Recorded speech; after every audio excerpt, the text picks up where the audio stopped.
എവിടെ ഇത് വിൽപ്പനയ്ക്ക് വെച്ചാലും അവിടെയെല്ലാം ഭയങ്കര തിരക്ക്. ചില സ്ഥലങ്ങളിൽ ആളുകൾ ഇതിനു വേണ്ടി അടിപിടി കൂടുന്നു. ഈ ചെറിയ ഹോട്ട് വീൽസ് കാറുകൾ എല്ലാവരും കണ്ടിട്ടുണ്ടാവും. ഇതിന്റെ കവറിൽ 3 വയസ്സിന് മുകളിലുള്ള കുട്ടികൾക്കുള്ള കളിപ്പാട്ടം എന്നാണ് എഴുതിയിരിക്കുന്നെങ്കിലും ഇപ്പോൾ ഇത് മെജോറിറ്റി വാങ്ങുന്നത് 30 വയസ്സുള്ള ആളുകളാണ്. കേരളത്തിൽ പോലും മോളുകളിൽ ഇതിനു വേണ്ടി ഷോപ്പിംഗ് ഫെസ്റ്റിവൽസ് നടക്കുന്നു. ഇങ്ങനെ മുതിർന്നവർ കുട്ടികളുടെ കളിപ്പാട്ടം മേടിക്കുന്നതിന് കിഡൽറ്റിംഗ് എന്ന് പറയും. അമേരിക്കയിൽ കിഡൽറ്റിംഗ് $7 ബില്യൺ ഇൻഡസ്ട്രിയാണ്. ഇന്ത്യയിലും ഇത് വളരെ പെട്ടെന്ന് വളർന്നുകൊണ്ടിരിക്കുകയാണ്. മുതിർന്നവർ കളിപ്പാട്ടം മേടിക്കുമ്പോൾ സ്ട്രെസ് റിലീഫും മെന്റൽ ഹാപ്പിനെസ് ഒക്കെ കിട്ടുമെന്ന് സൈക്കോളജിക്കൽ സ്റ്റഡീസ് പോലും പറയുന്നുണ്ട്. ലോകത്തിൽ നോക്കിയാൽ അഡൽട്സ് ഏറ്റവും കൂടുതൽ മേടിക്കുന്ന ടോയ്സിൽ ഒന്നാണ് ഹോട്ട് വീൽസ്. മാത്രമല്ല ലോകത്തിൽ തന്നെ ഇതുവരെ ഏറ്റവും കൂടുതൽ വിൽക്കപ്പെട്ടിട്ടുള്ള ടോയും ഹോട്ട് വീലാണ്. 4 ബില്യൺ ഹോട്ട് വീൽസ് ആണ് ഇതുവരെ വിറ്റിരിക്കുന്നത്. 60 വർഷത്തോളം പഴക്കമുള്ള ഹോട്ട് വീൽസിന്റെ ചരിത്രം നോക്കിയാൽ അതിന്റെ പേര് വന്നതും ലോഗോ ഡിസൈൻ ചെയ്തതും ഉയർച്ച താഴ്ചകളും ഒക്കെ ഉൾപ്പെടെ വളരെ രസകരമായിട്ടുള്ള ഒരു കഥ തന്നെയാണ്.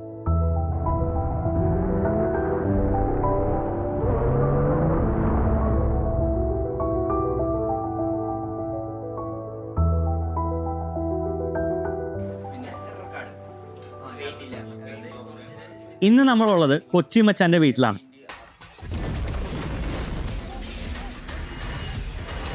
കേരളത്തിലെ ഒരു ഓട്ടോമൊബൈൽ ബ്ലോഗർ ആൻഡ് യൂട്യൂബറാണ് കൊച്ചി മച്ചാൻ. കൊച്ചി മച്ചാൻ ഒരു പെട്രോൾ ഹെഡ് മാത്രമല്ല, ഒരു ഹോട്ട് വീൽസ് ഹെഡ് കൂടിയാണ്. കേരളത്തിൽ ഇപ്പോൾ വർദ്ധിച്ചു വരുന്ന ഹോട്ട് വീൽസ് കൾച്ചറിനെ പറ്റി കൂടുതൽ അറിയാൻ വേണ്ടിയാണ് നമ്മളിവിടെ വന്നിരിക്കുന്നത്. ഇപ്പൊ നമ്മുടെ നാട്ടിലും ഈ ഹോട്ട് വീൽസിന് ഒരുപാട് കളക്ടേഴ്സും ഇതൊരു ട്രെൻഡായിട്ട് മാറുന്നത് ശ്രദ്ധിച്ചിട്ടുണ്ടോ? ഉണ്ട്. ഇതിപ്പോൾ ഭയങ്കര ഒരു ട്രെൻഡായി മാറിയ മെയിൻ ഒരു കാരണം എന്ന് വെച്ചാൽ ഇതിന്റെ ആക്സസിബിലിറ്റി ആണ്. കാര്യം ആൾക്കാർക്ക് ഇപ്പോൾ എല്ലാ സ്ഥലത്തും ഇത് കിട്ടും. കാരണം തുണിക്കട, മൊബൈൽ ഷോപ്പ്, ടോയ് ഷോപ്പ് മാത്രമല്ല, പണ്ട് ടോയ് ഷോപ്പിൽ കിട്ടിക്കൊണ്ട സാധനം എല്ലാ സ്ഥലത്തും കിട്ടും. മെയിനായിട്ട് കടക്കാർ നോക്കണം അവരുടെ കടയിൽ വന്ന ഫുഡ് സ്റ്റെപ്സ്, അതായത് എത്ര പേര് ഈ കടയിൽ വന്നുണ്ട്. അപ്പോൾ ഒരു കടയിൽ മൊബൈൽ ഷോപ്പിൽ 10 പേരാണെങ്കിൽ ഹോട്ട് വീൽസ് ഇട്ട് 50 പേര് വരും. അതൊരു മാർക്കറ്റിംഗിന്റെ ഭാഗമായിട്ടാണ് കൂടുതൽ ആൾക്കാർ ഇപ്പൊ എല്ലാ സ്ഥലത്തും ആക്സസിബിൾ ആവുന്നത്. ഈ ആക്സസിബിലിറ്റി കൂടാനുള്ള കാരണമായിട്ട് എന്താ തോന്നുന്നത്? ആക്സിബിലിറ്റി കൂടാനുള്ള കാരണം മെയിനായിട്ട് ഇൻഫർമേഷൻ ആൾക്കാർക്ക് അറിഞ്ഞു തുടങ്ങി, എല്ലാവരും അറിഞ്ഞു തുടങ്ങി. അത് മെയിനായിട്ട് സോഷ്യൽ മീഡിയ വഴിയാണ് ഏറ്റവും കൂടുതൽ ഇത് സ്പ്രെഡ് ആയിരിക്കണം. കാര്യം ഹോട്ട് വീൽസിന്റെ ഈ റീൽസും അങ്ങനത്തെ കുറെ കാര്യങ്ങൾ വെച്ചിട്ട് ഒന്നും അറിയാത്ത ആൾക്കാർ വരെയും വന്നിട്ട് ഹോട്ട് വീൽസ് വാങ്ങുന്നുണ്ട്. മനസ്സിലായി? അതായത് ഇതിനെപ്പറ്റി ഒന്നും അറിയില്ല. ഇപ്പൊ എന്റെ ഇരിക്കുന്ന ഈ ഫാൻസി സാധനം ഇതിന് വരെ ഡിമാൻഡ് ഉണ്ട്. ആ ഒരു അവസ്ഥ ഹോട്ട് വീൽസ് എന്ന് കണ്ടാൽ മതി ആൾക്കാർ പോയി വാങ്ങും. ഇപ്പൊ കൊച്ചി മച്ചാൻ എന്ന് മുതലാണ് ഈ ഹോട്ട് വീൽസിലൊക്കെ ഇൻട്രസ്റ്റ് വന്നു തുടങ്ങിയത്? ശരിക്കും ഹോട്ട് വീൽസ് അല്ല എനിക്ക് ഇൻട്രസ്റ്റ് വന്നത്. പണ്ട് നമ്മൾ ഉത്സവത്തിനൊക്കെ പോകുമ്പോൾ വീട്ടുകാരുടെ കൈകാലം പിടിച്ച് 10 രൂപ 8 രൂപ കുഞ്ഞു കാറ് വന്നു. അന്ന് കാറ് 4 വീലുള്ള ഒരു സാധനം, കുറെ പെയിന്റും സ്റ്റിക്കറൊക്കെ ഉള്ള സാധനം. ഒരിക്കലും ഹോട്ട് വീൽസ് എന്നുള്ള കാര്യം ഒന്നും മനസ്സിലൊന്നും ഇല്ല. ഇപ്പോഴാണ് ഇങ്ങനെ പെട്ടിയിലൊക്കെ ആക്കി സൂക്ഷിച്ചൊക്കെ വെക്കണത്. പണ്ട് വാങ്ങുമ്പോൾ തന്നെ ആ കടയിൽ തന്നെ പറിച്ചിട്ട് ഒറ്റ കളയല, കാർ എടുത്തിട്ട് വരും. അങ്ങനെയാണ് പണ്ട് കാറായിട്ടാണ് കളക്ട് ചെയ്തുകൊണ്ടിരുന്നത്. ഇതിന്റെ സീരിയസ് ആയിട്ടുള്ള കളക്ഷൻ അപ്പോൾ സ്റ്റാർട്ട് ചെയ്തത്? ശരിക്കും ഞാൻ ഇതിന് സീരിയസ് എന്നല്ല, ഞാൻ ഇപ്പോഴാണ് ഇത് ഇത്രയും ഹൈപ്പായതും ഇതിന് ഭയങ്കര വാല്യൂ അങ്ങനെയൊക്കെ വന്നു തുടങ്ങിയത്. പക്ഷെ ഞാൻ ശരിക്കും ഇതൊരു ഹോബി, അല്ലെങ്കിൽ എനിക്ക് ഇഷ്ടപ്പെടുന്ന കാറുകൾ നമ്മുടെ വീട്ടിൽ കുഞ്ഞു കുഞ്ഞു പീസായിരിക്കുമ്പോൾ അത് കാണാനുള്ള ഒരു രസം, അങ്ങനെയാണ് ഞാനിത് കളക്ട് ചെയ്ത് തുടങ്ങിയത്. ഇപ്പോഴാണ് ഞാൻ പിന്നെ പൊടിയൊക്കെ അടിക്കുന്നതുകൊണ്ടാണ് ഞാൻ ഇപ്പോഴും ഇതിങ്ങനെ പാക്ക് ചെയ്ത് അട്ടിയിട്ട് വെച്ചേക്കണത്.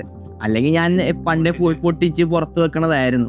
പിന്നെ ഹോട്ട് വീൽസ് മാത്രമല്ല, നമുക്ക് കാണുന്ന എല്ലാത്തരം കാറുകളും എല്ലാ സാധനങ്ങളും ഞാനിങ്ങനെ എടുത്ത് സെറ്റ് ചെയ്യാനാണ്. ഇഷ്ടപ്പെട്ട കാറുകൾ അങ്ങനെ ഒരു കളക്ഷൻ ആയിട്ടൊന്നും അല്ല, ഞാൻ ഭയങ്കര റെയർ സാധനങ്ങൾ അങ്ങനെയൊന്നുമില്ല. പിന്നെ ഇതിലേക്ക് ഇറങ്ങിയപ്പോഴാണ് ഈ റെയർ സാധനങ്ങൾ എന്താണ്, ട്രഷർ ഹണ്ട് അങ്ങനത്തെ കുറെ സാധനങ്ങളൊക്കെ തപ്പി കണ്ടുപിടിച്ച് പോണത്. ഇതൊരു ടെമ്പററി ഫാഡ് ആണോ, അതോ ഇതിന് സർവൈവ് ചെയ്യോ കുറെ നാൾ? ഇത് ടെമ്പററി. ഇത് ഇപ്പോഴാണ് കൂടുതൽ സോഷ്യൽ മീഡിയ വഴി എല്ലാവരും അറിഞ്ഞു തുടങ്ങിയത്. പക്ഷെ ഇതൊക്കെ കാലങ്ങൾ മുമ്പ് കളക്ട് ചെയ്യുന്ന ആൾക്കാരാണ്. ഒന്നുമല്ല. ഞാനൊക്കെ ഇപ്പൊ മോഡേൺ കാർസ് ഇതൊക്കെയാണ്. 2005, 2002, 2007 ആ സമയത്തെ ഹോട്ട് വീൽസ് വരെയും കളക്ട് ചെയ്ത ഇന്ത്യൻ മോഡൽസ് ഒക്കെ കളക്ട് ചെയ്ത, പണ്ട് ഇന്ത്യൻ മോഡൽസ് ഒക്കെ ഇറങ്ങി അതിന്റെ ഒക്കെ കളക്ട് ചെയ്ത ആൾക്കാർ വരെ ഉണ്ട്. അവരുടെ കയ്യിലൊക്കെ 3000, 5000 ഹോട്ട് വീൽസ് ഒക്കെയാണ് അവരുടെ ഉള്ളത്. അതൊക്കെ വെച്ച് നോക്കുമ്പോൾ ഒന്നുമല്ല. ഇതിപ്പോ ഒരു ട്രെൻഡാണ്. ചിലപ്പോൾ ആ ട്രെൻഡിൽ ചിലപ്പോൾ കുറച്ച് കൂടുതൽ കളക്ടേഴ്സ് വരും. അല്ലാണ്ട് ഇത് എനിക്ക് തോന്നുന്നുള്ളത് ഇത് സർവൈവ് ചെയ്യും, കുറെ കാലങ്ങളോളം ഈ ഒരു ട്രെൻഡ് നിൽക്കുന്നു എന്നുള്ളത്. പക്ഷെ അതിലൂടെ കുറെ കളക്ടേഴ്സ് പുതിയത് വരും. ഇപ്പോ ഈ കൊച്ചു കേരളത്തിൽ വരെ ട്രെൻഡിങ് ആയ ഈ ചെറിയ വണ്ടികളുടെ വലിയ കഥ തുടങ്ങുന്നത് അങ്ങ് ദൂരെ ഒരു രാജ്യത്താണ്. അമേരിക്കയിലെ കാലിഫോർണിയയിൽ 1945 3 പാർട്ട്നേഴ്സ് കൂടി ഒരു ടോയ് കമ്പനി സ്റ്റാർട്ട് ചെയ്തു.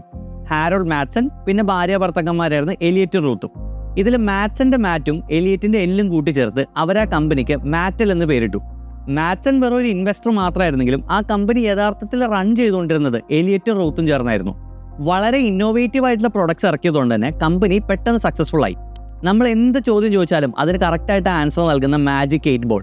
പല type doll houses, jack in the box എന്ന് പറഞ്ഞ ടോയ്, അതായത് ഒരു പെട്ടി, അതിനൊരു ലിവർ ഉണ്ടാവും, ആ ലിവർ കറക്കുമ്പോൾ മ്യൂസിക് വരും, ഏറ്റവും അവസാനം അതിൽ ഒരു ഡോൾ പോപ്പോട്ട് ചെയ്യും. അതിൻ്റെ പല വെറൈറ്റീസ്, കുട്ടികൾക്ക് വേണ്ടി ഉക്കുലേലെ തുടങ്ങി പല സക്സസ്ഫുൾ ടോയ്സ് അവർ മാനുഫാക്ചർ ചെയ്തു. പക്ഷേ മാറ്റലിനെ ഇന്ന് കാണുന്ന മാറ്റലാക്കി മാറ്റിയത് 1959 അവരിറക്കിയ ബാർബി എന്ന കളിപ്പാട്ടമാണ്. ലോകത്തെമ്പാടുമുള്ള പെൺകുട്ടികളുടെ ഫേവറേറ്റ് കളിപ്പാട്ടമായിട്ട് മാറി ബാർബി. ചരിത്രത്തിൽ ആ കമ്പനിക്ക് ഏറ്റവും കൂടുതൽ റവന്യൂ നേടിക്കൊടുത്ത കളിപ്പാട്ടവും ഇതേ ബാർബിയാണ്. റീസെൻ്റ്ലി ബാർബിയുടെ ഒരു സിനിമ ഇറങ്ങിയപ്പോൾ അത് ഇന്റർനാഷണലി ഹിറ്റായിരുന്നു. അങ്ങനെ കമ്പനി സക്സസ്ഫുൾ ആയിട്ട് പോകുമ്പോൾ ഒരു ദിവസം എലിയറ്റ് ഒരു കാര്യം ശ്രദ്ധിച്ചു. അദ്ദേഹത്തിൻ്റെ കൊച്ചുമകൻ ഒരു ചെറിയ കാറിൻ്റെ കളിപ്പാട്ടം വെച്ച് കളിക്കുകയാണ്. മാച്ച് ബോക്സ് എന്ന കമ്പനിയുടെ ഒരു ഡൈകാസ്റ്റ് കാർ, ഒറിജിനൽ കാറിൻ്റെ 1:64 റേഷ്യോയിലുള്ള ഒരു ചെറിയ കളിപ്പാട്ടം. പക്ഷേ ഈ കളിപ്പാട്ട കാറ് ഈ കൊച്ചു ഫ്ലോറിൽ ഉരുട്ടി വിടുന്നില്ല, പകരം കയ്യിൽ തന്നെ പിടിച്ചുകൊണ്ട് ദേഹത്തൂടിയും ടേബിളിൽ കൂടിയൊക്കെ ഓടിച്ചു കളിക്കുന്നു. എലിയറ്റ് ആ കാർ എടുത്ത് നോക്കിയപ്പോൾ അത് ഫ്ലോറിൽ എത്ര സ്പീഡിൽ തള്ളിവിട്ടാലും അതിൻ്റെ ഹൈ ഫ്രിക്ഷൻ കാരണം വളരെ പതുക്കെ അത് മൂവ് ചെയ്യുള്ളൂ. കൂടാതെ സ്ട്രെയിറ്റ് ലൈനിൽ മൂവ് ചെയ്യുന്നതിന് പകരം അത് തിരിഞ്ഞും വളഞ്ഞു പോകും. അതുകൊണ്ടാണ് കുട്ടികൾ അത് ഉരുട്ടി വിടാതെ കയ്യിൽ പിടിച്ച് മാത്രം കളിക്കുന്നത്. ഇവിടെ ഒരു ബിസിനസ് ഓപ്പർച്യൂണിറ്റി മനസ്സിലാക്കിയ എലിയറ്റ് 1:64 റേഷ്യോയിലുള്ള ഡൈകാസ്റ്റ് കാറുകൾ ഇറക്കാൻ തീരുമാനിച്ചു. പക്ഷേ ഓൾറെഡി ഡൈകാസ്റ്റ് കാറുകൾ ഇറക്കുന്ന ഒരുപാട് കമ്പനികൾ മാർക്കറ്റിലുള്ളതുകൊണ്ട് തന്നെ തൻ്റെ പ്രൊഡക്റ്റിന് എന്തെങ്കിലും സ്പെഷ്യാലിറ്റിയും പുതുമയില്ലെങ്കിൽ അത് ഒരിക്കലും സക്സസ്ഫുൾ ആകില്ല എന്ന് അദ്ദേഹത്തിന് അറിയാമായിരുന്നു. അന്ന് മാച്ച് ബോക്സ്, കോർഗി പോലുള്ള കമ്പനികളായിരുന്നു ഡൈകാസ്റ്റിൻ്റെ market leaders. Matchbox, Ford പോലത്തെ അമേരിക്കൻ ബ്രാൻഡുകളുടെ ഡൈകാസ്റ്റ് മോഡൽസ് ഉണ്ടാക്കിയിരുന്നപ്പോൾ കോർഗി ഫോക്കസ് ചെയ്തിരുന്നത് ആസ്റ്റൺ മാർട്ടിൻ, ട്രയംഫ് പോലത്തെ യൂറോപ്യൻ ബ്രാൻഡുകളെയാണ്. പക്ഷേ ഈ ബ്രാൻഡുകളൊക്കെ തന്നെ സാധാരണ റോഡിൽ കാണുന്ന സ്റ്റോക്ക് വണ്ടികളുടെ normal colours, grey, white, black, സിൽവറിലൊക്കെ മാത്രമേ ഡൈകാസ്റ്റ് മോഡൽസ് ഇറക്കിയിരുന്നുള്ളൂ. മാറ്റൽ ടോയ് കാർസ് ഇറക്കാൻ തീരുമാനിച്ചപ്പോൾ എലിയറ്റ് അതിനുവേണ്ടി ചൂസ് ചെയ്തത് ടോയ് മേക്കേഴ്സിനല്ല, യഥാർത്ഥ കാർ ഡിസൈനേഴ്സിനാണ്. അന്ന് ജനറൽ മോട്ടോഴ്സിൽ വർക്ക് ചെയ്തിരുന്ന ഹാരി ബ്രാഡ്ലിയെ. അമേരിക്കയിൽ ആ കാലഘട്ടത്തിൽ ഹോട്ട് റോഡ്സ് എന്ന് വിളിക്കുന്ന ഹെവി കാർ മോഡിഫിക്കേഷൻസ് വളരെ പോപ്പുലർ ആയിരുന്നു. വണ്ടി കംപ്ലീറ്റ്ലി അഴിച്ച് അതിൽ ഹെവി എൻജിൻസ് കയറ്റി എക്സോസ് പൈപ്പൊക്കെ പല രീതിയിൽ ബെൻഡ് ചെയ്ത് വെച്ച് ഫ്ലാഷി പെയിൻസ് ഒക്കെ അടിച്ചു വരുന്ന ഈ ഹോട്ട് റോഡ് വണ്ടികൾ വണ്ടിപ്രാന്തന്മാരുടെ ഫേവറേറ്റ് ആയിരുന്നു. എലിയറ്റ് കാറ് ഡിസൈൻ ചെയ്യാൻ കൊണ്ടുവന്ന ഹാരി ബ്രാഡ്ലി ഈ ഹോട്ട് റോഡ് കൾച്ചറുമായിട്ട് ബന്ധപ്പെട്ട ഒരാളായിരുന്നു. കാരണം ആ കാലഘട്ടത്തിൽ ഹോട്ട് റോഡ്സ് ഉണ്ടാക്കിയിരുന്ന ഒരു ഫേമസ് ഗാരേജ് ആയിരുന്ന അലക്സാണ്ടർ ബ്രദേഴ്സ് ഗാരേജിന് വേണ്ടി പല ഹോട്ട് റോഡ്സും ഡിസൈൻ ചെയ്തത് ഹാരി ബ്രാഡ്ലി ആയിരുന്നു. അങ്ങനെ ഹാരി ബ്രാഡ്ലി മാറ്റലിന് വേണ്ടി വണ്ടികൾ ഡിസൈൻ ചെയ്യാൻ തുടങ്ങി. അദ്ദേഹം ആദ്യം ചെയ്ത കാര്യം ഈ വണ്ടികളുടെ നീട്ടം അല്പം കൂട്ടി ഹൈറ്റ് അല്പം കുറച്ചു. ഇതുവഴി സ്റ്റെബിലിറ്റി ഇൻക്രീസ് ചെയ്തു. ഇന്നും നമ്മൾ നോക്കിയാൽ കാണാം ഹോട്ട് വീൽസ് വണ്ടികളെ ഒറിജിനൽ വണ്ടികളുടെ ഡയമെൻഷനുമായിട്ട് കമ്പയർ ചെയ്യുമ്പോൾ നീട്ടം അല്പം കൂടുതലും ഹൈറ്റ് അല്പം കുറവാണ്. അടുത്ത ഇന്നോവേഷൻ അദ്ദേഹം ചെയ്തത് ഈ വണ്ടികളുടെ ടയറിലാണ്. മാച്ച് ബോക്സിന്റെ വണ്ടികളൊക്കെ മെറ്റാലിക് ടയേഴ്സ് ഉപയോഗിച്ചപ്പോൾ ഹോട്ട് വീൽസിന് വേണ്ടി അദ്ദേഹം പ്ലാസ്റ്റിക് ടയേഴ്സ് ഇൻട്രൊഡ്യൂസ് ചെയ്തു. കൂടാതെ അദ്ദേഹം ഒരു റിയൽ ഓട്ടോമൊബൈൽ എഞ്ചിനീയർ ആയിരുന്നതുകൊണ്ട് തന്നെ ഈ ടയറുകൾക്ക് ഒരു ക്യാമ്പർ നൽകി, അതായത് ഉള്ളിലേക്ക് ചെറിയൊരു ചെരിവ്. നിങ്ങൾ പഴയ ഹോട്ട് വീൽസ് കാറുകൾ നോക്കിയാൽ മനസ്സിലാവും ഈ ഹോട്ട് വീൽസ് കാർസിന്റെ ടയേഴ്സ് ഒന്നും ഫ്ലാറ്റ് അല്ല, പകരം ഒരു കോൺ പോലെ ചെറുതായിട്ട് അകത്തേക്ക് 2 സ്ലോപ്പ് നമുക്ക് കാണാൻ സാധിക്കും. ഇങ്ങനെ ക്യാമ്പറിങ് കൊടുക്കുന്നത് വഴി ഈ വണ്ടി കൂടുതൽ സ്ട്രെയിറ്റ് ലൈനിൽ മൂവ് ചെയ്യാൻ തുടങ്ങി. മാച്ച് ബോക്സിന്റെ വണ്ടികൾ തിരിഞ്ഞും വളഞ്ഞും പോയപ്പോൾ ഹോട്ട് വീൽസ് പക്ക സ്ട്രെയിറ്റ് ലൈനിൽ ട്രാവൽ ചെയ്യാൻ തുടങ്ങി. ഹോട്ട് റോഡ്സിന്റെ ഫാനും കൂടി ആയതുകൊണ്ട് അദ്ദേഹം ഡിസൈൻ ചെയ്ത വണ്ടികൾക്ക് വളരെ ഫ്ലാഷ് ആയിട്ടുള്ള കളേഴ്സും സ്റ്റിക്കർ വർക്ക്സ് ഒക്കെ നൽകി. വണ്ടി ഡിസൈൻ ചെയ്യുന്നതിന് മുമ്പ് 3 കണ്ടീഷൻസ് ആണ് എലിയറ്റ് ടീമിന് അന്ന് നൽകിയിരുന്നത്. 1 ലുക്സ്, 2 വണ്ടി സ്ട്രെയിറ്റ് ലൈനിൽ ട്രാവൽ ചെയ്യണം, 3 സ്പീഡ്. ലുക്സ് ഓക്കെ, സ്ട്രെയിറ്റ് ലൈനിൽ ട്രാവൽ ഓക്കെ, ഇനി അടുത്തത് സ്പീഡ്. ഈ കാർസ് ഇറക്കുന്നതിന് കുറച്ച് വർഷങ്ങൾക്ക് മുമ്പ് മാറ്റൽ കുട്ടികൾക്ക് വേണ്ടിയിട്ട് ഒരു സ്പെഷ്യൽ ഗിത്താർ ഡിസൈൻ ചെയ്തിരുന്നു. ഒരിക്കലും ഔട്ട് ഓഫ് ട്യൂൺ പോകാത്തൊരു ഗിത്താർ. അതിന് വേണ്ടിയിട്ട് അന്ന് അവരൊരു സ്പെഷ്യൽ മെറ്റാലിക് സ്ട്രിങ് ഡിസൈൻ ചെയ്തു. പക്ഷേ ആ ഗിത്താർ ടോയ് അന്ന് സക്സസ്ഫുൾ ആയില്ല. അന്ന് ഡിസൈൻ ചെയ്ത ആ അലോയ് സ്ട്രിങ് പുതിയ ടോയ് കാറുകളുടെ ആക്സലായിട്ട് യൂസ് ചെയ്യാൻ മാറ്റൽ തീരുമാനിച്ചു. കോർഗി മാച്ച് ബോക്സ് ഒക്കെ ഹെവി സ്റ്റീൽ ആക്സൽസ് യൂസ് ചെയ്തിരുന്നപ്പോൾ ഈ ലൈറ്റ് വെയിറ്റ് ആയിട്ടുള്ള അലോയ് ആക്സൽ യൂസ് ചെയ്തുകൊണ്ട് തന്നെ മാറ്റലിൻ്റെ വണ്ടികൾ കോമ്പറ്റീറ്റേഴ്സിൻ്റെ വണ്ടികളെക്കാളും വളരെ സ്പീഡിൽ മൂവ് ചെയ്യാൻ തുടങ്ങി. അങ്ങനെ സ്പീഡ് ഓക്കെ, ഈ എല്ലാ ഫീച്ചേഴ്സും ഉൾപ്പെടുത്തി ഹാരി ബ്രാഡ്ലി തൻ്റെ പ്രൊജക്റ്റ് കംപ്ലീറ്റ് ചെയ്തു. ഈ ഫൈനൽ പ്രോഡക്റ്റിന് ഹോട്ട് വീൽസ് എന്ന പേര് വന്നതിൻ്റെ പുറകിൽ 2 കഥകൾ ആളുകൾ പറയുന്നുണ്ട്. ഒന്നാമത്തെ കഥ, Harry Bradley final product finish ചെയ്ത് എലിയറ്റിനെ കാണിച്ചപ്പോൾ അദ്ദേഹത്തിൻ്റെ ആദ്യത്തെ response these are some serious Hot Wheels എന്നായിരുന്നു എന്നാണ്. മറ്റ് ചിലർ പറയുന്നത് എലിയറ്റ് ആദ്യമായിട്ട് ഹാരി ബ്രാഡ്ലിയെ കണ്ടപ്പോൾ ബ്രാഡ്ലി അന്ന് ഓടിച്ചിരുന്ന അദ്ദേഹത്തിൻ്റെ മോഡിഫൈഡ് വണ്ടി കണ്ടപ്പോൾ these are some serious Hot Wheels എന്ന് പറഞ്ഞതാണ്. എങ്ങനെയായാലും ഹോട്ട് വീൽസ് എന്ന പേര് ഈ പ്രോഡക്റ്റിനെ അവർ ഫിക്സ് ചെയ്തു. ഹോട്ട് റോഡ് കൾച്ചറിൽ പോപ്പുലറായ പൊതുവെ എല്ലാ വണ്ടികളുടെ സൈഡിലൊക്കെ കാണുന്ന ഫ്ലെയിമിൻ്റെ ഡിസൈൻ അവരവരുടെ ലോഗോ ആയിട്ട് ചൂസും ചെയ്തു. 1968 ഹോട്ട് വീൽസിൻ്റെ 16 കാറുകൾ അടങ്ങുന്ന ഫസ്റ്റ് ലൈനപ്പ് അവർ ലോഞ്ച് ചെയ്തു. ഈ കാറുകൾ അറിയപ്പെടുന്നത് സ്വീറ്റ് 16 എന്നാണ്. മസ്റ്റാങ്, കമാറോ, ഫോക്സ് വാഗൻ തുടങ്ങി പല ബ്രാൻഡുകളുടെ മോഡിഫൈഡ് കാർസ് മാത്രമല്ല, ഡോഡ്ജിൻ്റെ ഡിയോറ പോലത്തെ കൺസെപ്റ്റ് കാറും ഹോട്ട് ഹീപ്പ് എന്ന് വിളിക്കുന്ന hot road inspired 4T model car വരെ ഈ ലൈനപ്പിൻ്റെ ഭാഗമായിരുന്നു. ഷൈനിങ് കളേഴ്സും മോഡിഫിക്കേഷൻസ് ഒക്കെ കാരണം ബാക്കിയുള്ള കമ്പനിയുടെ പ്രൊഡക്ട്സിൽ നിന്ന് എക്സ്ട്രീംലി ഡിഫറൻ്റ് ആയിരുന്നു ഹോട്ട് വീൽസ്. പക്ഷേ ഈ പ്രൊഡക്റ്റ് വിൽക്കാൻ ഈ ഡിഫറൻസ് മാത്രം പോരാ, മാർക്കറ്റിംഗും വേണമെന്ന് മനസ്സിലാക്കിയ എലിയറ്റ് ഈ പ്രൊഡക്റ്റിൻ്റെ പാക്കേജിംഗ് ഡിസൈൻ ചെയ്യാൻ വേണ്ടി ഓട്ടോ കൂണി എന്ന ഡിസൈനർ ഏൽപ്പിച്ചു. അദ്ദേഹമാണ് ഇന്ന് കാണുന്ന ബ്രൈറ്റ് ഓറഞ്ച് ആൻഡ് റെഡ് കളറിലുള്ള ലോഗോ ഒക്കെ ഹൈലൈറ്റ് ചെയ്ത് നിൽക്കുന്ന ഹോട്ട് വീൽസിൻ്റെ പാക്കറ്റുകൾ ഡിസൈൻ ചെയ്തത്. ടോയ്സ് മാത്രം പോരാ, എന്തെങ്കിലും ഒരു വ്യത്യസ്തത കൂടി വേണമെന്ന് മനസ്സിലാക്കിയ അദ്ദേഹം ഈ ടോയ് കാർസ് ഓടിക്കാൻ റെയിൽവേ ട്രാക്സ് പോലെ തന്നെ ടോയ് കാർ ട്രാക്സ് ഉണ്ടാക്കി. എവിടെ വെച്ച് കണ്ടാലും ഇത് ഹോട്ട് വീൽസിൻ്റെ ട്രാക്ക് ആണെന്ന് മനസ്സിലാക്കാൻ വേണ്ടി ഹോട്ട് വീൽസിൻ്റെ ലോഗോയുടെ അതേ colours bright orange and bright yellow കളേഴ്സിലാണ് ഈ ട്രാക്സ് അദ്ദേഹം ഡിസൈൻ ചെയ്തത്. അമേരിക്കയിൽ ആ കാലത്ത് ഏറ്റവും കൂടുതൽ ടോയ്സ് വിറ്റുകൊണ്ടിരുന്നത് സൂപ്പർ മാർക്കറ്റ് ചെയിൻസ് വഴിയായിരുന്നു. ഹോട്ട് വീൽസ് പ്രൊഡക്റ്റ് എലിയറ്റ് അക്കാലത്ത് ഏറ്റവും വലിയ സൂപ്പർ മാർക്കറ്റുകൾ ഒന്നായിട്ടുള്ള Kmartന് മുമ്പിൽ പ്രസൻറ്റ് ചെയ്തു. അവർ ഈ ടോയ്സ് കണ്ട് ഇംപ്രസ് ആയി ഒറ്റയടിക്ക് 50 മില്യൺ പ്രൊഡക്ട്സിൻ്റെ ഓർഡർ നൽകി. എലിയറ്റ് ആദ്യത്തെ വർഷം പ്രതീക്ഷിച്ചിരുന്ന സെയിൽ വെറും 5 മില്യൺ ആയിരുന്നു. അതിൻ്റെ 10 ഇരട്ടി ഓർഡർ അദ്ദേഹത്തിന് തുടക്കം തന്നെ കിട്ടി. ഹോട്ട് വീൽസ് വളരെ അഫോർഡബിൾ ആയിരുന്നു. ഇറങ്ങിയ സമയത്ത് വെറും 59 സെൻസ്, അതായത് $1 താഴെയായിരുന്നു അതിൻ്റെ വില. ഹൈലി ഡ്യൂറബിൾ, എങ്ങനെയൊക്കെ ഇടിച്ചാലും പ്രൊഡക്റ്റ് ഡാമേജ് ആവില്ല. അഥവാ പെയിൻറ്റ് പോയാൽ പോലും ബോഡി സ്ട്രക്ചറിന് യാതൊരു ഡാമേജും സംഭവിക്കില്ല, തുരുമ്പിക്കില്ല. അതുകൊണ്ടൊക്കെ തന്നെയാണ് 50-60 വർഷം പഴക്കമുള്ള ഹോട്ട് വീൽസ് ഇപ്പോഴും സർവൈവ് ചെയ്യുന്നത്. ഈ ഫീച്ചേഴ്സൊക്കെ കാരണം ഹോട്ട് വീൽസ് പെട്ടെന്ന് തന്നെ കുട്ടികളുടെ ഇടയിൽ ഹിറ്റായി. 1969 ഹാരി ബ്രാഡ്ലിയും ഹോട്ട് വീൽസും തമ്മിലുള്ള കോൺട്രാക്ട് എൻഡ് ചെയ്തു. അദ്ദേഹം റിയൽ കാർ ഡിസൈനിങ് വേൾഡിലേക്ക് മടങ്ങിപ്പോയി. തൻ്റെ റീപ്ലേസ്മെൻ്റ് ആയിട്ട് ഹാരി സജസ്റ്റ് ചെയ്ത പുതിയ ഡിസൈനറായിരുന്നു ഇറ ഗിൽഫോർഡ്. ഒരു വർഷമേ ഗിൽഫോർഡ് ഹോട്ട് വീൽസിൽ വർക്ക് ചെയ്തിട്ടുണ്ടെങ്കിലും അദ്ദേഹം ഡിസൈൻ ചെയ്ത 24 കാറുകളിൽ പലതും ഐക്കോണിക് കാർസാണ്. 2 എഞ്ചിനുള്ള twin mill car, 2 separate cockpits ഉള്ള സ്പ്ലിറ്റ് ഇമേജ് കാർ. അദ്ദേഹത്തിൻ്റെ ഈ ഫ്യൂച്ചറിസ്റ്റിക് ഡിസൈൻസ് ഒക്കെ ഇന്നും കളക്ടേഴ്സിൻ്റെ ഇടയിൽ ട്രെൻഡിങ് ആണ്. ഗിൽഫോർഡിന് ശേഷം എലിയറ്റ് ഹയർ ചെയ്ത പുതിയ ഡിസൈനറാണ് ലാരി വുഡ്. 40 വർഷത്തോളം അദ്ദേഹമായിരുന്നു ഹോട്ട് വീൽസിൻ്റെ chief designer. Jet turbine industry എന്ന് വന്നുകൊണ്ട് തന്നെ ജെറ്റ് എഞ്ചിൻ പിടിപ്പിച്ച പല ഹോട്ട് വീൽ കാറുകളും അദ്ദേഹം ഡിസൈൻ ചെയ്തു. 1971 jet threat, 1985 jet sweep X5, 2015 turbine time തുടങ്ങിയൊക്കെ അദ്ദേഹത്തിൻ്റെ ഫേമസ് ജെറ്റ് എഞ്ചിൻ ഡിസൈൻസ് ആണ്. 1960കളുടെ എൻഡിൽ പല കാർട്ടൂൺസിലും ഹോട്ട് വീൽസ് ഫീച്ചർ ചെയ്യാൻ തുടങ്ങി. DC ബുക്സുമായിട്ട് കൊളാബറേറ്റ് ചെയ്ത് ഹോട്ട് വീൽസിൻ്റെ കോമിക്സ് ഇറങ്ങി. ഹോട്ട് വീൽസിൻ്റെ ചരിത്രത്തിലെ ഏറ്റവും സക്സസ്ഫുൾ ഫേസ് എന്ന് വേണമെങ്കിൽ ഈ കാലഘട്ടത്തെ വിളിക്കാം. തൊട്ടതെല്ലാം അവർ പൊന്നാക്കി. ഇറങ്ങുന്ന എല്ലാ കളക്ഷൻസും ഹിറ്റ്. റീചാർജബിൾ ബാറ്ററി ഉള്ള സിസ്ലേഴ്സ് എന്ന ഇലക്ട്രിക് കാർസ് അവർ റിലീസ് ചെയ്തു, അതും ഹിറ്റായി. സിസ്ലേഴ്സിനെ കോപ്പി ചെയ്ത് കോർഗി, ഇലക്ട്രോ റോക്കറ്റ്സ് എന്ന് വിളിക്കുന്ന ബാറ്ററി പവർഡ് കാർസ് ഇറക്കിയെങ്കിലും അതിനൊന്നും ഹോട്ട് വീൽസിൻ്റെ പോപ്പുലാരിറ്റി കിട്ടിയില്ല. അങ്ങനെ ഏറ്റവും ബെസ്റ്റ് ടൈമിൽ നിൽക്കുമ്പോഴാണ് അപ്രതീക്ഷിതമായിട്ട് കമ്പനിക്ക് ഒരു തിരിച്ചടി കിട്ടുന്നത്. 1970s കമ്പനിയുടെ മെക്സിക്കോ ഫാക്ടറിയിൽ തീ പിടിച്ചു. അതും ക്രിസ്മസിന് തൊട്ടു മുമ്പ്. വിൽക്കാൻ വച്ചിരുന്ന മൊത്തം പ്രൊഡക്ട്സും റോ മെറ്റീരിയൽസൊക്കെ കത്തി നശിച്ചുപോയി. ഒരു ടോയ് കമ്പനിക്ക് ഏറ്റവും കൂടുതൽ സെയിൽസ് നടക്കുന്നത് ക്രിസ്മസ് ടൈമിലാണ്. അതുകൊണ്ട് തന്നെ ഈ ഫയർ കാരണം കമ്പനിക്ക് വൻ നഷ്ടമുണ്ടായി. തൊട്ടടുത്ത വർഷം 1971 ന്യൂയോർക്ക് ഹാർബറിലെ സമരം കാരണം ഹോങ്കോങ് ഫാക്ടറിയിൽ ഉണ്ടാക്കിയ പ്രൊഡക്ട്സ് ഒന്നും കമ്പനിക്ക് അമേരിക്കയിലേക്ക് ഇമ്പോർട്ട് ചെയ്യാൻ പറ്റാത്ത അവസ്ഥ വന്നു. ഇതും 1970s തുടക്കത്തിൽ അമേരിക്കയിൽ ഉണ്ടായ റിസഷനൊക്കെ കാരണം കമ്പനിക്ക് മില്യൺസ് ഓഫ് ഡോളേഴ്സിൻ്റെ നഷ്ടം സംഭവിച്ചു. സാമ്പത്തികമായിട്ട് കമ്പനി തകർന്നു. ഇവിടെയാണ് മാറ്റലിൻ്റെ ചരിത്രത്തിലെ ഏറ്റവും മോശം chapter.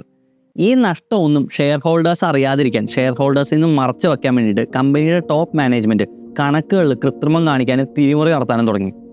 Bill and hold scam എന്നാണ് ഇത് അറിയപ്പെടുന്നത്.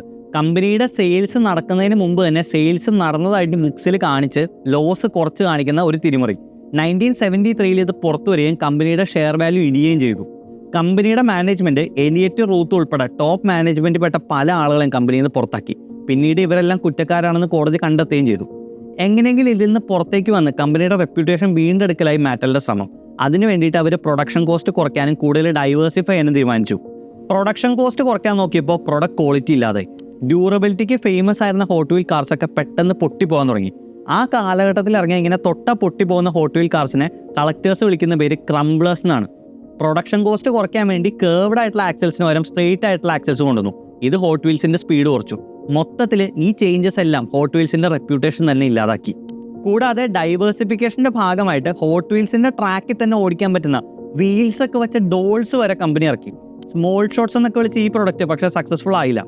നഷ്ടത്തിൽ നിന്ന് കയറാൻ വേണ്ടി വിൽക്കാൻ പറ്റാതെ പോയ 5 മില്യൺ ഹോട്ട് വീൽ യൂണിറ്റുകൾ ഷെൽ കമ്പനിയായിട്ട് കൊളാബറേറ്റ് ചെയ്ത് ഹോട്ട് വീൽ ഷെൽ എന്ന തേർഡ് പാർട്ടി കൊളാബറേഷനിൽ കമ്പനി ലോഞ്ച് ചെയ്തു. ആദ്യമായിട്ട് മറ്റൊരു കമ്പനിയായിട്ട് കൊളാബറേറ്റ് ചെയ്ത് ഹോട്ട് വീൽസ് ഇറക്കിയതും അപ്പോഴാണ്. ഈ പ്രശ്നങ്ങളുടെ ഇടയിൽ ദേ വരുന്ന അടുത്ത പ്രശ്നം. ഹോട്ട് വീൽസിനെ ഹോട്ട് വീൽസ് ആക്കി മാറ്റി ആ ഷൈനി പെയിന്റുകൾ ലെഡിന്റെ പ്രസൻസ് ഉണ്ടെന്ന് പറഞ്ഞ് US ബാൻ ചെയ്തു. കമ്പനി ഓൾറെഡി സാമ്പത്തിക നഷ്ടത്തിലായതുകൊണ്ട് പുതിയ പെയിന്റിന് വേണ്ടി റിസർച്ച് ചെയ്യാനുള്ള ഫണ്ട് കമ്പനിയുടെ കയ്യിലില്ല. അങ്ങനെ 1974 സാധാരണ ബാക്കിയുള്ള കോമ്പറ്റീറ്റേഴ്സിന്റെ പോലെ തന്നെയുള്ള ഇനാമൽ പെയിന്റിലേക്ക് ഹോട്ട് വീൽസ് മാറി. അതോടുകൂടി ഹോട്ട് വീൽസിന്റെ ഭംഗിയില്ലാതെ. പിന്നീട് 10 വർഷങ്ങൾക്ക് ശേഷമാണ് ഷൈനി പെയിന്റ്സ് ഹോട്ട് വീൽസിലേക്ക് തിരിച്ചു വന്നത്. 1970കളുടെ എൻഡൊക്കെ ആയപ്പോഴേക്കും ഇങ്ങനെ പോയ രക്ഷയില്ല എന്ന് മാറ്റലിന് മനസ്സിലായി. അവർ പുതിയ മാനേജ്മെന്റിനെ കൊണ്ടുവന്നു. ബിസിനസ് ഫുള്ളായിട്ട് റീസ്ട്രക്ചർ ചെയ്തു. ലോസ് മേക്കിംഗ് ആയിട്ടുള്ള പല ടോയ് ലൈനപ്സ് അവർ നിർത്തി. ഓൾറെഡി സക്സസ്ഫുൾ ആയിട്ടുള്ള ടോയ് ലൈനപ്പുകളിൽ ഫോക്കസ് ചെയ്യാൻ തുടങ്ങി. ഡൈവേഴ്സിഫിക്കേഷൻ കുറച്ച് ഓൾറെഡി സക്സസ്ഫുൾ ആയിട്ടുള്ള പ്രോഡക്ട്സിൽ കൂടുതൽ ഇന്നോവേഷൻസ് നടത്താൻ തുടങ്ങി. അതിൻ്റെ ഭാഗമായിട്ട് ഹോട്ട് വീൽസിൽ ഫ്ലൈയിങ് കളർ സീരീസ് എന്ന് പറഞ്ഞൊരു സീരീസ് ഇറക്കി. ഒരുപാട് ഡീകാൽസും റേസിംഗ് കാർസിൻ്റെ ബ്രാൻഡിങ്ങും ഒക്കെ ഈ മോഡൽസ് വളരെ സക്സസ്ഫുൾ ആയി.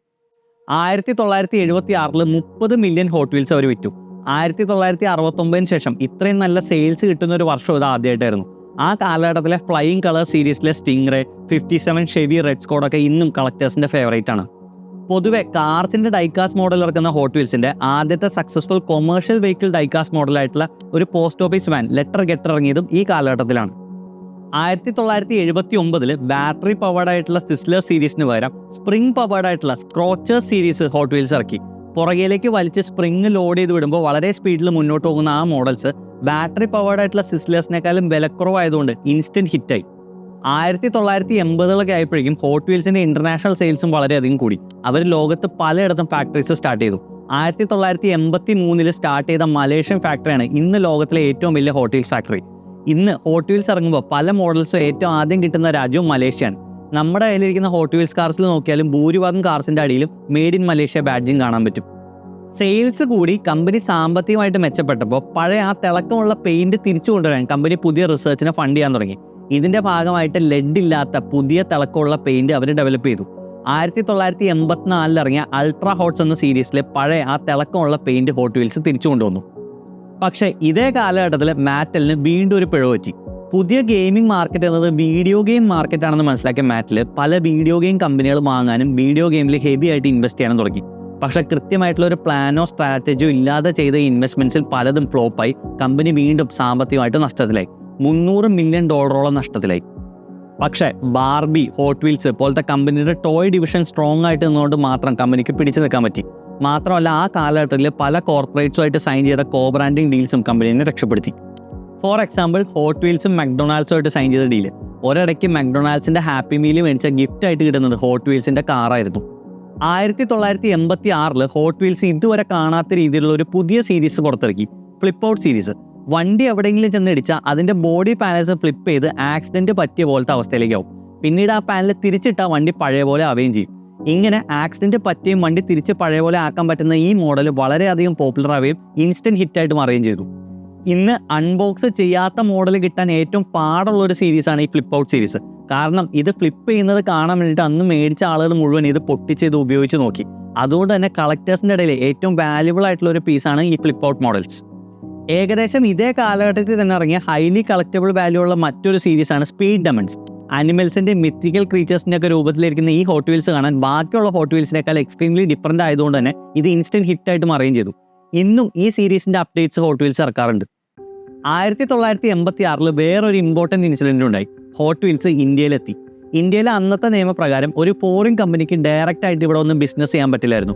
ഫോർ എക്സാമ്പിൾ ഹോണ്ട വന്നപ്പോൾ ഒരു ഹീറോ ആയിട്ട് കൊളാബറേറ്റ് ചെയ്തു, സുസുക്കി വന്നപ്പോൾ മാരുതി ആയിട്ട് കൊളാബറേറ്റ് ചെയ്തു. അതുപോലെ തന്നെ മാറ്റൽ ഇന്ത്യയിലേക്ക് വന്നപ്പോൾ അവരൊരു ഇന്ത്യൻ ടോയ് മാനുഫാക്ചറിങ് കമ്പനിയായിരുന്ന ലിയോ ആയിട്ട് കൊളാബറേറ്റ് ചെയ്താണ് ഇന്ത്യയിൽ ലോഞ്ച് ചെയ്തത്. ഇന്ത്യയിൽ സ്വന്തമായിട്ട് മാനുഫാക്ചറിങ് പ്ലാന്റും നല്ല റീറ്റെയിൽ പെൻട്രേഷനും ഒക്കെ ഉള്ള ഒരു വലിയ ടോയ് മാനുഫാക്ചറിങ് ബ്രാൻഡായിരുന്നു ലിയോ. സോ ഇന്ത്യയിലെ ഹോട്ട് വീൽസ് ഇറങ്ങിയത് ലിയോ മാറ്റൽ ഹോട്ട് വീൽസ് എന്ന ബ്രാൻഡിലാണ്. ഒരു കാലത്ത് ഹോട്ട് വീൽസ് ഇന്ത്യൻ കുട്ടികളുടെ ഇടയിൽ പോപ്പുലർ ആക്കാൻ വേണ്ടി റെഡ് ലേബിൾ ചായപ്പൊടിയോടൊപ്പം ഗിഫ്റ്റ് പോലെ ഫ്രീ ആയിട്ട് ഹോട്ട് വീൽസിന്റെ കാറുകൾ കിട്ടുമായിരുന്നു. ഇന്ത്യൻ മാർക്കറ്റിന് വേണ്ടി ഇന്ത്യൻ റോഡിൽ കാണുന്ന കാറുകളുടെ ഡൈകാസ്റ്റ് മോഡൽസ് ഇറക്കുന്നതിന് പകരം ഇന്ത്യയിലെ കാറുകളോട് സിമിലർ ആയിട്ടുള്ള മറ്റ് കാറുകൾ എടുത്തിട്ട് അത് റീബ്രാൻഡ് ചെയ്തിട്ടാണ് മാറ്റൽ ഇന്ത്യയിൽ ഇറക്കിയത്. ഫോർ എക്സാമ്പിൾ റെനോ 5 എന്നൊരു കാറുണ്ട്. അത് കാണാൻ ഏകദേശം നമ്മുടെ മാരുതി 800നോട് സിമിലർ ആണ്. സോ ആ കാറിന്റെ ഡൈകാസ്റ്റ് മോഡൽ എടുത്ത് അതിന്റെ ലോഗോ മാത്രം മാറ്റി അത് മാരുതി 800 ആണെന്ന് പറഞ്ഞ് ലിയോ മാറ്റൽ ഇന്ത്യയിൽ ലോഞ്ച് ചെയ്തു. ഈ ഇന്ത്യൻ കാറുകളുടെയൊക്കെ ഡൈകാസ്റ്റ് മോഡൽസിന്റെ നോക്ക് ഓഫ് ഇപ്പോൾ ഒരുപാട് മാർക്കറ്റിൽ കിട്ടുമെങ്കിലും ഒറിജിനൽ ലിയോ മാറ്റൽ ഇന്ത്യൻ കാർസിന്റെ മോഡൽസ് ഭയങ്കര റെയർ ആണ്. നിങ്ങളുടെ കയ്യിൽ അങ്ങനത്തെ ഒരു പീസ് ഉണ്ടെങ്കിൽ അത് എക്സ്ട്രീംലി കളക്റ്റബിൾ ആണ്. 1988 ഹോട്ട് വീൽസിന്റെ 20th ആനിവേഴ്സറിക്ക് ഈ 20th ആനിവേഴ്സറി ബാഡ്ജിംഗ് ഉള്ള ഒരു സ്പെഷ്യൽ എഡിഷൻ അവർ ലോഞ്ച് ചെയ്തു. ഈ സമയത്ത് ഹോട്ട് വീൽസ് ഒരു കാര്യം ശ്രദ്ധിച്ചു. അവരുടെ കസ്റ്റമർ ബേസിൽ ഒരു മാറ്റം വന്നിരിക്കുന്നു. 1960s 70s ഹോട്ട് വീൽസ് മേടിച്ച് കളിച്ചിരുന്ന 5-8 വയസ്സുള്ളവരൊക്കെ ഇപ്പോൾ 20-30 വയസ്സുള്ളവരായി. എന്നിട്ടും അവർ ഹോട്ട് വീൽസ് മേടിക്കുന്നു. കളിക്കാൻ വേണ്ടിയല്ല, കളക്ഷന് വേണ്ടി, ഒരു ഹോബി പോലെ. ഈ കളക്ടേഴ്സ് മാർക്കറ്റിന്റെ പൊട്ടൻഷ്യൽ മനസ്സിലാക്കിയ ഹോട്ട് വീൽസ് 1989 കളക്ടേഴ്സ് സീരീസ് എന്ന് പറഞ്ഞ സീരീസ് ഇറക്കി. ഈ സീരീസിൽ 76 കാർസ് ഉണ്ടായിരുന്നു. ഈ 76 കാർസിന്റെ പേര് മാർക്ക് ചെയ്ത് ഒരു കാർഡും അവർ റിലീസ് ചെയ്തു. കളക്ടേഴ്സ് ഈ 76 കാറിൽ ഓരോ കാർ കളക്ട് ചെയ്യുമ്പോൾ അവരുടെ കയ്യിലുള്ള കാർഡിന്റെ ഓരോ ബോക്സ് ടിക്ക് ചെയ്യും. അങ്ങനെ ഈ 76 കാർസും കളക്ട് ചെയ്ത് ഫുൾ ബോക്സുകൾ ടിക്ക് ചെയ്യണം. അതായിരുന്നു ടാർഗറ്റ്. എല്ലാ കാറും കളക്ട് ചെയ്യാൻ വേണ്ടി ആളുകൾ കടകളിൽ കയറി ഇറങ്ങാൻ തുടങ്ങി. പല സിറ്റീസിൽ നിന്നും വേറെ സിറ്റീസിലേക്ക് കാർ അന്വേഷിച്ച ആളുകൾ പോകാൻ തുടങ്ങി. കളക്ടേഴ്സിന്റെ ഇടയിൽ ഈ പ്രൊജക്ട് ഒരു വലിയ ഹിറ്റായിട്ട് മാറുകയും ചെയ്തു. കളക്ടേഴ്സ് മാർക്കറ്റ് അവർ ടാർഗറ്റ് ചെയ്തെങ്കിലും കുട്ടികൾക്ക് വേണ്ടി പുതിയ പ്രൊഡക്ട്സ് ഇറക്കുന്നത് ഹോട്ട് വീൽസ് നിർത്തിയില്ല. സോപ്പ് പോലത്തെ ഒരു മെറ്റീരിയലിൽ പൊതിഞ്ഞ് വീട്ടിൽ കൊണ്ടുചെന്ന് വെള്ളത്തിലിടുമ്പോൾ മാത്രം ഏത് കാറാണെന്ന് മനസ്സിലാകുന്ന റിവീലർ സീരീസ് എന്നൊരു പുതിയ സീരീസ് അവർ ലോഞ്ച് ചെയ്തു. അതുപോലെ തന്നെ കുട്ടികളെ ടാർഗറ്റ് ചെയ്തിറക്കിയ വേറൊരു സീരീസാണ് കാലിഫോർണിയ കസ്റ്റം സീരീസ്. ഈ സീരീസിൽ പെട്ട വണ്ടികളുടെ ടയറുകളൊക്കെ ഇഷ്ടമുള്ള രീതിയിൽ മോഡിഫൈ ചെയ്യാം. ഇഷ്ടമുള്ള സ്റ്റിക്കർ വർക്ക്സ് ചെയ്ത് വണ്ടി കംപ്ലീറ്റ്ലി കസ്റ്റമൈസ് ചെയ്യാൻ പറ്റും. പിന്നെ കുട്ടികൾക്ക് വേണ്ടി ഇറക്കിയ വേറൊരു സീരീസാണ് മാജിക് കളർ സീരീസ്. ഈ സീരീസിൽ പെട്ട വണ്ടികൾ ചൂടുവെള്ളത്തിലിട്ടാൽ അതിൻ്റെ കളർ മാറും. പിന്നീട് വണ്ടി തണുത്ത് കഴിയുമ്പോൾ പഴയ കളറിലേക്ക് തിരിച്ചു വരികയും ചെയ്യും. ഇതെല്ലാം കുട്ടികളുടെ ഇടയിൽ ഹിറ്റായി. 1990 1 billion car sales hot wheels cross ചെയ്തു. 1 ബില്യൺത്ത് കാർ സെയിൽ കമ്മമറേറ്റ് ചെയ്യാൻ ഹോട്ട് വീൽസ് ഇറക്കിയ ഗോൾഡൻ കോർവെറ്റ് ഇന്നും കളക്ടേഴ്സിൻ്റെ ഇടയിൽ ഒരു വാല്യുബിൾ പീസാണ്. 1990 അമേരിക്കയിലെ ഫേവറേറ്റ് TV ഷോയായ സിംസൺസുമായിട്ട് കൊളാബറേറ്റ് ചെയ്ത് 2 വണ്ടികൾ ഹോട്ട് വീൽസ് ഇറക്കി. അതിലെ ന്യൂക്ലിയർ വാൻ ഒരു സ്പെഷ്യൽ ഹോട്ട് വീലാണ്. കാരണം മറ്റു ഹോട്ട് വീൽസിലൊന്നും കാണാത്ത രീതിയിൽ ആ വാനിൻ്റെ ബാക്കിൽ ഒരു ലെൻസ് ഉണ്ട്.